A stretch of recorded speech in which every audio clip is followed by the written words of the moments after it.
Des millions de caméras nous enregistrent chaque jour. La plupart du temps, cela ne signifie rien, juste la vie qui passe. Mais parfois, un simple enregistrement capture quelque chose que personne n'était censé voir.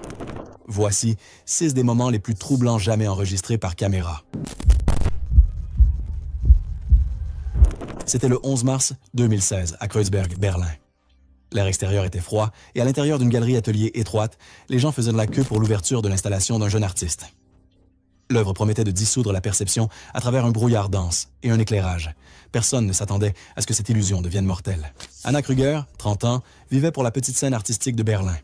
Elle travaillait la nuit comme barista et passait ses après-midi à faire du bénévolat dans des expositions éphémères. Elle n'était pas riche, mais elle était fiable, connue parmi les étudiants pour aider à gérer des galeries indépendantes qui comptaient sur le travail non rémunéré. Elle aimait les expériences immersives, tout ce qui jouait avec la lumière, le son ou la perception, et disait souvent que le véritable art devrait vous déstabiliser, juste assez pour vous faire voir les choses différemment. Elle avait déjà aidé avec plusieurs installations de brouillard auparavant, alors quand la galerie a eu besoin d'un ouvreur pour un nouvel événement, elle a accepté immédiatement. L'artiste a utilisé du brouillard à bulles d'azote pour créer un nuage blanc au niveau du sol. L'équipement impliqué comprenait des machines à dioxyde de carbone refroidi et des générateurs de brouillard à azote destinés aux grandes scènes extérieures, pas aux espaces confinés. Les notes du fabricant avertissaient de ne pas dépasser 20 personnes ou de désactiver la ventilation. L'installation a déplacé l'oxygène près du sol, un risque que tout le monde a ignoré. L'événement n'avait pas d'agent de sécurité sur place, ni de système de surveillance des gaz, des omissions courantes dans les petites galeries indépendantes. Le manager, sous pression pour assurer une ouverture parfaite, a rejeté les avertissements comme étant trop prudents, affirmant que le brouillard se dissiperait de lui-même. À 9 h du soir, l'espace était bondé. Des dizaines de personnes attendaient peu dehors, téléphone en main. Le manager a éteint une ventilation pour prolonger l'effet visuel. Anna guidait les visiteurs avec une lampe de poche, les dirigeant vers la porte lorsque leur temps était écoulé. C'était bruyant et chaotique. Les gens toussaient, mais riaient. Près de la fermeture, Anna a dit à un ami qu'elle voulait faire un dernier tour, avant qu'il n'éteigne tout. Les images de la caméra du scanner de billets montrent d'Anna entrant seule. En quelques secondes, sa silhouette se brouille dans le brouillard. Un huissier a remarqué que plusieurs personnes revenaient pâles et désorientées, pensant que c'était une réaction aux lumières stroboscopiques. Quand elle est allée vérifier, la visibilité était presque nulle. La lumière de son téléphone révéla Anna effondrée sur le côté, son visage pâle et ses lèvres bleuâtres. 2 clients l'ont aidée à sortir, tandis que quelqu'un ouvrait les fenêtres. Les ambulanciers sont arrivés en moins de 10 minutes. Ils ont immédiatement pratiqué une RCP et administré de l'oxygène à haut débit sur place, mais elle a fait un arrêt cardiaque en route vers l'hôpital de la Charité. Les médecins ont confirmé une blessure hypoxique, due au déplacement de l'oxygène. L'enquête a découvert plus tard que les pulvérisateurs avaient continué à ventiler de l'azote pendant plus d'1 minute après l'arrêt des ventilateurs d'urgence. L'oxygène à hauteur de cheville était tombé en dessous de 10%, suffisamment pour provoquer une perte de conscience en moins de 30 secondes. Un rapport des pompiers indiquait que le système de flux d'azote manquait d'un arrêt automatique et que les ventilateurs d'extraction du plafond du lieu étaient insuffisants pour un échange rapide de gaz. La dérogation de ventilation avait été scotchée plus tôt pour éviter toute réinitialisation pendant les performances. La nouvelle s'est répandue dans la communauté artistique de Berlin pendant la nuit. La galerie a fermé ses pages sociales et d'autres lieux ont discrètement annulé des spectacles immersifs. Les artistes ont débattu de la responsabilité. Certains ont qualifié cela d'échec tragique du système. D'autres ont blâmé le désir imprudent de repousser l'expérience au-delà des limites sûres. L'artiste derrière l'événement s'est retiré de la vie publique, refusant les interviews. C'était le 19 juillet 2014 à l'aéroport régional de Cornwall. Le spectacle aérien du week-end a attiré des centaines d'amateurs. Le bruit des moteurs et des machines diesel se mêlait au rire et au bavardage. Quelque part dans ce bruit, une petite décision, se rapprocher un peu plus pour une meilleure prise de vue, deviendrait irréversible. Callum Price, 24 ans, était passionné par l'aviation depuis l'enfance. Il avait étudié la maintenance des avions, mais n'avait pas encore obtenu un emploi à temps plein, complétant son revenu en faisant du montage vidéo en freelance et en téléchargeant des clips de vol sur une petite chaîne YouTube. Il désirait être reconnu au sein de la communauté d'observation d'avions en ligne, un monde de niche qui récompense les angles audacieux et la proximité. Sa chaîne avait récemment atteint 10 000 vues sur une vidéo filmée près d'une voie de circulation, ce qui l'encourageait à aller plus loin. Ses amis le considéraient comme brillant, mais impulsif. Callum portait un appareil photo réflexe numérique, avec un objectif fixe, un petit stabilisateur et un casque anti-bruit pour surveiller le son. Les conditions de la journée étaient idéales. Vent calme, bonne lumière et un avion de Havilland, d'époque à double hélice, prévu pour décoller à midi. Il voulait une photo de l'avant en contre-plongée de son décollage avec le train d'atterrissage se levant au-dessus de sa caméra. Les agents avaient installé des cordes le long de l'aire de trafic, mais les petits aéroports permettaient souvent un accès informel. véhicule au sol utilisé à proximité immédiate des spectateurs. Vers 11h45, Callum a glissé derrière la corde pour se positionner derrière un tracteur de remorquage stationné. Il s'est accroupi, ajustant son équipement sur un petit trépied pointé vers la piste. Le tracteur de remorquage, utilisé pour repositionner les avions, était au ralenti entre deux missions. Son conducteur, occupé par des appels radio, l'avait laissé momentanément avant de remonter à bord pour déplacer un autre avion. Plusieurs spectateurs filmaient à proximité et une GoPro sur un trépied a capturé toute la scène. Des témoins ont ensuite rappelé que Callum ajustait sa caméra pendant plusieurs minutes, inconscient du statut du tracteur. Il portait de gros écouteurs qui atténuaient les sons environnants. Un ami a crié depuis la zone des spectateurs, mais il n'a pas réagi. Le conducteur du tracteur, après avoir terminé une manœuvre en avant, a reculé le véhicule pour dégager de l'espace pour l'avion en roulage. Depuis sa cabine, la visibilité vers l'arrière était limitée. La position accroupie de Callum le plaçait directement sous la ligne de mire du conducteur, caché par l'arche de roue arrière du véhicule. Les images de la caméra d'un spectateur montrent les feux de recul du tracteur de remorquage clignoter. Un léger grondement suit alors qu'il commence à reculer. Callum, remarquant le mouvement trop tard, se lève brusquement, à moitié tourné vers le conducteur. Le pneu arrière gauche attrape sa hanche, le coinçant contre la roue d'un Cessna garé.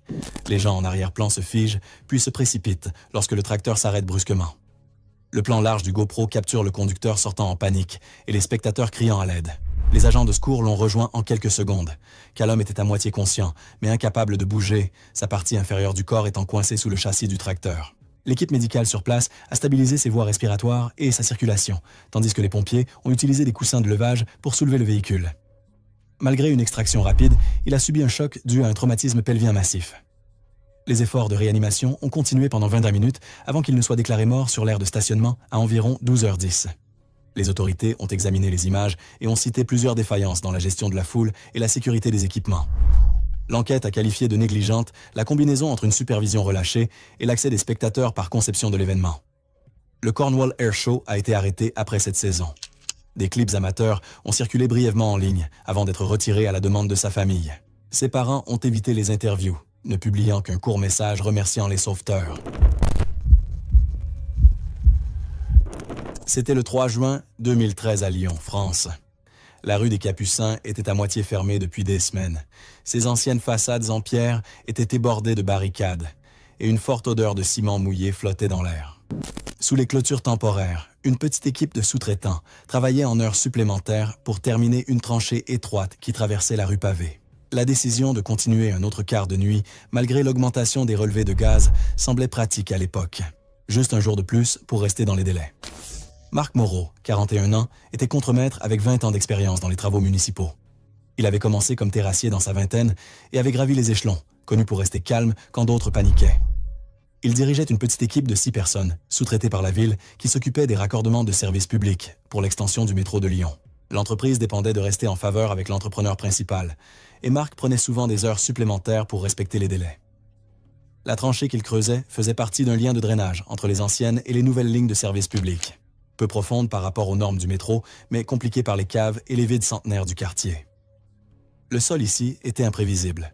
Les vieux déchets organiques et les poches de gaz étaient des courants, et les protocoles de sécurité municipaux nécessitaient des ventilateurs de ventilation et des contrôles périodiques du gaz. Les compteurs avaient montré des niveaux de méthane fluctuants pendant 2 jours, autour des seuils d'alerte. Marc, désireux de terminer le travail, a dit à ses hommes de garder les ventilateurs en marche et de continuer à couper le béton pour les dalles de couverture. Le risque semblait de mineur, et s'arrêter signifierait manquer la date limite. Cet après-midi-là, les conditions se sont légèrement aggravées. L'air était lourd et humide, et le ventilateur extracteur portable crachotait par intermittence sous la poussière obstruant son entrée. Un jeune employé a mentionné une légère odeur dans la tranchée, mais Marc n'y a pas prêté attention. Ils avaient déjà foré la moitié de la longueur. Revenir en arrière maintenant leur ferait perdre des heures. Les caméras du magasin à proximité ont montré plus tard des piétons passant, alors que l'équipe travaillait derrière des clôtures. Le CCTV, fixe du gouvernement, a capté la même scène en détail granuleux. Un homme se tenant près de la tranchée, avec une scie, d'autres pelletant des débris. À 17h42, une légère vapeur blanche s'est élevée du puits ouvert. Le travailleur s'est retourné en pointant vers elle. Avant que quiconque ait pu réagir, un éclair a éclaté, une lueur blanche et plate qui a rempli le cadre suivi d'un nuage de poussière roulant. L'onde de pression de l'explosion a projeté les hommes en arrière, dispersant casques et outils dans la rue. Les fenêtres le long du pâté de maison ont volé en éclats. Les passants ont couru vers la fumée alors que les débris se déposaient. La tranchée elle-même s'était effondrée vers l'intérieur. L'isolation brûlée et les planches éclatées, visibles sous une couche de poussière. 2 ouvriers gisaient près du trottoir, stupéfaits, mais conscients. Étaient directement au-dessus de la scie lorsque le gaz a pris feu. Les pompiers sont arrivés en moins de 5 minutes, en réponse à plusieurs appels d'urgence, et ont immédiatement ordonné aux techniciens de la compagnie de gaz de fermer les vannes voisines. L'équipe a sécurisé la zone, utilisé des détecteurs portables pour exclure les fuites résiduelles et a fouillé la fosse avec des caméras thermiques avant de sortir les blessés. Mark a été déclaré mort sur les lieux en raison de traumatismes dus à l'explosion et de blessures internes. Une enquête des autorités a ensuite déterminé que la concentration de méthane avait augmenté juste avant l'ignition, probablement à cause d'une petite cavité souterraine s'éventant dans la tranchée ouverte. Le moteur à essence 2 temps de la scie circulaire a émis une étincelle en heurtant un joint de fer à béton, suffisante pour déclencher le mélange air-carburant. La rue des Capucins est restée bloquée pendant plusieurs mois. Le sous-traitant a été condamné à une amende pour manquement aux obligations de sécurité et l'entrepreneur principal a été cité pour supervision insuffisante du chantier. L'équipe survivante de Mark a refusé les travaux de creusement pour le reste de l'année, plusieurs se transférant à des projets de surface ou démissionnant complètement. C'était le 29 août 2018, à un aéroport dans le sud de la Thaïlande. Un Boeing 737 était stationné sur l'aire de trafic. Ses moteurs tournaient au ralenti pour les vérifications avant le départ. Somsak Anorak, qui avait parcouru ces pistes depuis 2 décennies, se déplaçait sans se presser. Cette familiarité rendait ce qui suivait d'autant plus insensé. Somsak, 46 ans, était un technicien au sol senior, sous-traitant pour plusieurs compagnies aériennes. Au fil des années, il avait formé des dizaines de jeunes manutentionnaires et s'était forgé une réputation de personne fiable, discrète et obstinément à l'ancienne. Son audition s'était détériorée à cause des années de bruit des avions, et bien que l'entreprise offrait des casques anti-bruit et des rappels de sécurité, il retombait souvent dans ses anciennes habitudes, se fiant à la mémoire musculaire plutôt qu'aux signaux radio. Il lui restait juste quelques années avant la retraite, économisant pour une maison à l'intérieur des terres avec sa femme. L'apron cette nuit-là était glissant et bruyant. Plusieurs avions étaient stationnés en parallèle, tandis que le 737 qu'il entretenait se préparait pour un vol de minuit vers Singapour. Les techniciens effectuaient une mise en route du moteur dans le cadre d'un test de puissance au sol après maintenance, pas encore connecté à la porte d'embarquement. La procédure nécessitait un accès restreint, avec des cônes et des lignes de sécurité, marquant les zones de danger d'admission et d'échappement à environ 25 pieds vers l'avant et 100 pieds vers l'arrière à faible poussée. Les équipes au sol ont été informées, mais avec le retard du changement, beaucoup sont entrés et sortis des zones librement. Somsak a été chargé de récupérer les chariots à bagages vides et de sécuriser la barre de remorquage finale. Peu après 23 heures, le moteur gauche du 737 a commencé à fonctionner au ralenti. Les balises d'avertissement clignotaient, mais sur l'aire de trafic encombré, elles se mélangeaient à des dizaines d'autres lumières. Somsak a remarqué qu'un des cônes de sécurité orange vif s'était renversé près de la ligne d'admission. Il s'est dirigé vers elle, pendant que les autres chargeaient des chariots sur le remorqueur. Les caméras de vidéosurveillance ont ensuite montré qu'il tenait une radio portative contre le micro de son torse, alors qu'il se penchait pour ramasser le cône, apparemment inconscient du bourdonnement croissant du moteur. Le collègue le plus proche, à environ 15 mètres de distance, a déclaré plus tard aux enquêteurs que Somsak était directement devant la ligne d'aspiration pendant au moins 3 secondes avant de disparaître de la vue. La caméra de sécurité l'a capturé clairement. Les bandes réfléchissantes sur son gilet scintillèrent dans le souffle de réacteur, puis fouettèrent en avant alors que l'aspiration s'intensifiait. Le cône roula vers le moteur, et au même instant, Somsak fut déséquilibré. D'abord, il trébucha, puis disparut comme s'il avait été tiré à travers une porte. Un bruit sourd distinct et un flash de flammes suivirent alors que les pales du ventilateur ingéraient les débris. L'équipe au sol se précipita en avant alors que le moteur ralentissait automatiquement après un décrochage du compresseur et une extinction de flammes. Les secouristes arrivèrent en quelques minutes, bouclant l'avion et sécurisant la zone. Le personnel de maintenance inspecta l'entrée d'air. Ce qui restait du gilet réfléchissant était enchevêtré dans le moyeu du ventilateur et le premier étage du compresseur. Les équipes de récupération ont ensuite utilisé des outils et enlevé partiellement le capot du ventilateur pour dégager les débris. Le rapport du coroner a indiqué une mort instantanée, due à un traumatisme contondant et à des blessures internes massives. Les ingénieurs ont confirmé que le moteur avait aspiré plusieurs objets étrangers en moins de 0,5 secondes, causant un déséquilibre du ventilateur, des dommages au roulement et un arrêt automatique. Les enquêteurs de l'aviation civile ont conclu que la cause était une erreur humaine, aggravée par la fatigue et des manquements aux procédures. Les cônes de la zone d'exclusion avaient été mal placés et aucun responsable de la sécurité ou opérateur de casque n'avait été assigné pour surveiller la zone du moteur en marche, contrairement au protocole. Le rapport a noté que l'audition partiellement handicapée de Somsak l'avait probablement empêché de reconnaître le danger alors qu'il franchissait la ligne. 2 nuits plus tard, les travailleurs de l'aéroport ont tenu une vigile silencieuse sur la même piste. Des dizaines de bougies bordèrent la limite rouge, peinte près de l'endroit où il était tombé. Les autorités ont publié une brève déclaration, reconnaissant un incident pendant les opérations au sol. Le moteur endommagé du 737 a été révisé et remis en service 3 mois plus tard. C'était le 4 mars 2016 à Anvers, Belgique. La matinée était routinière, à l'intérieur du complexe industriel de Van Globe de Terre-Jean. Rien ne ressortait de la journée, sauf la folie tranquille d'essayer de finir un travail trop rapidement. Marianne de Wilde, 33 ans, avait travaillé chez Van Globe pendant 8 ans. Technicienne de qualité, elle était connue pour sa précision, frôlant l'obsession, écriture soignée dans les cahiers, lecture décimales exactes, marge parfaite sur le clipboard. Après le travail, elle était pragmatique et stable, quelqu'un en qui ses collègues avaient la confiance pour vérifier leur travail. Mais sa familiarité avec l'usine la rendait assez à l'aise pour prendre des raccourcis, lorsque de petites choses semblaient inoffensives. Ses superviseurs lui faisaient tellement confiance qu'il remettait rarement en question ses méthodes. Les réservoirs qu'elle surveillait avaient des décennies, construits en acier inoxydable, fin destiné à stocker des détergents à pression atmosphérique. La dépression était leur faiblesse. Chaque employé a appris cela pendant la formation, mais en pratique, les évents se bloquaient tout le temps et les vider sans réparation était courant, une solution temporaire qui fonctionnait généralement. Le manuel de sécurité de l'usine, plastifié et ignoré, avertissait que les évents fermés pendant le drainage pourraient entraîner un effondrement catastrophique. C'était écrit en lettres rouges en gras, qu'elle avait probablement lu une centaine de fois. Ce matin-là, Marianne a été assignée à vider le réservoir 4, un mélangeur de 20 à 1000 litres utilisé pour les liquides concentrés. L'entretien était en retard, alors elle a proposé de filmer la procédure comme clip de formation interne. Elle a installé son téléphone sur un trépied dirigé vers la sortie inférieure du réservoir, en parlant clairement à la caméra, en décrivant la séquence des vannes. L'ingénieur de quart de l'usine avait noté que la ligne des vents était bloquée la veille, mais aucune commande de réparation n'avait été émise. La ligne des vents au-dessus de sa tête s'était coincée à moitié ouverte, mais l'aiguille du manomètre restait immobile, et elle l'a ignorée. Un collègue de passage a mentionné avoir entendu un sifflement provenant de la ligne, mais elle l'a écarté d'un geste, pensant probablement que c'était une pression résiduelle.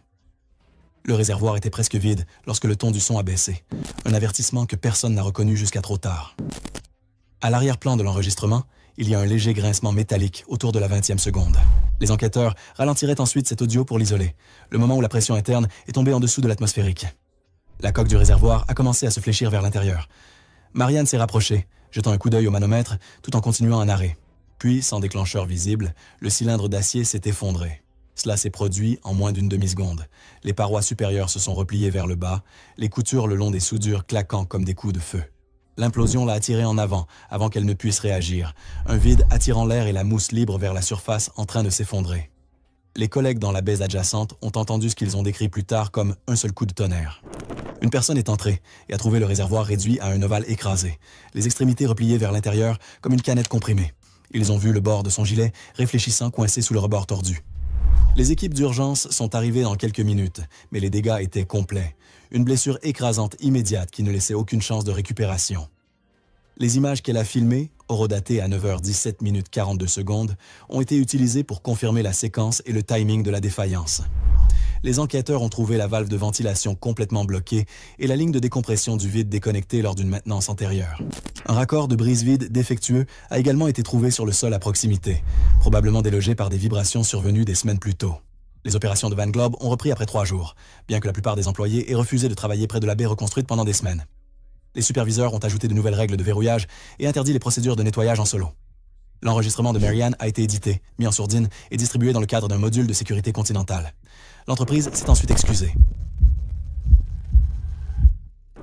C'était le 16 avril 2017 à Pattaya, Thaïlande. Les rues sous les néons de soie bois cao se vidaient après minuit.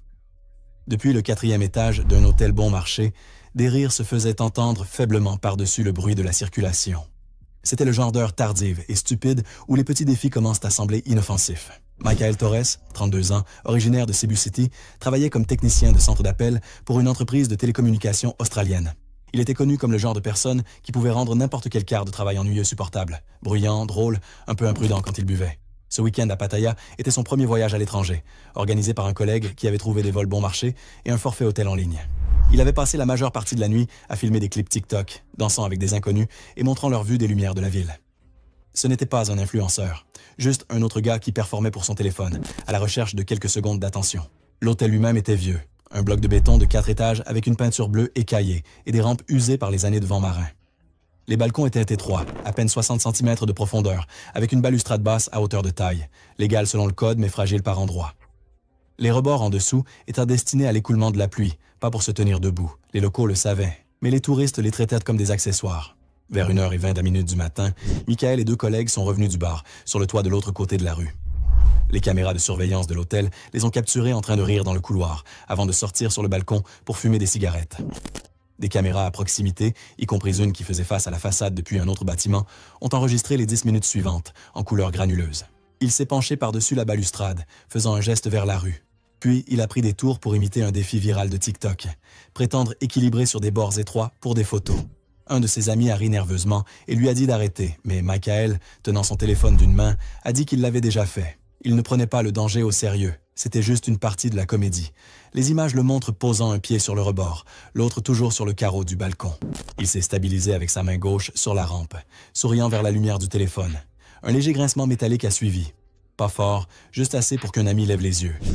Michael a légèrement déplacé son poids en arrière, la semelle de sa sandale glissant sur la condensation. Sa main s'est dirigée vers la rampe, mais l'a manqué de quelques centimètres.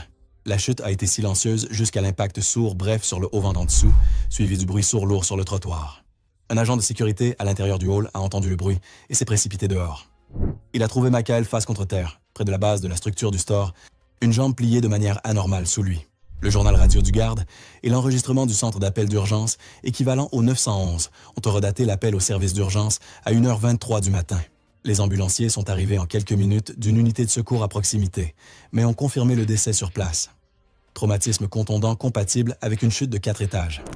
La police a documenté la position du téléphone et du paquet de cigarettes à proximité avant de sceller la zone. Le rapport de police thaïlandais l'a décrit comme une chute accidentelle en raison d'un comportement dangereux. À ce but, ses collègues ont collecté des dons pour rapatrier sa dépouille. Sa famille a reçu l'appel avant l'aube. Des 2 amis qui étaient avec lui, l'un a ensuite déclaré aux journalistes que la vidéo avait été supprimée immédiatement après l'accident. L'autre a supprimé ses comptes de réseaux sociaux quelques jours plus tard. La petite cérémonie funéraire s'est terminée avant midi. La famille choisissant de ne pas parler, regardant seulement le cercueil descendre dans le sol sous une pluie légère. Merci d'avoir regardé. Si cela vous plaît, cliquez ici.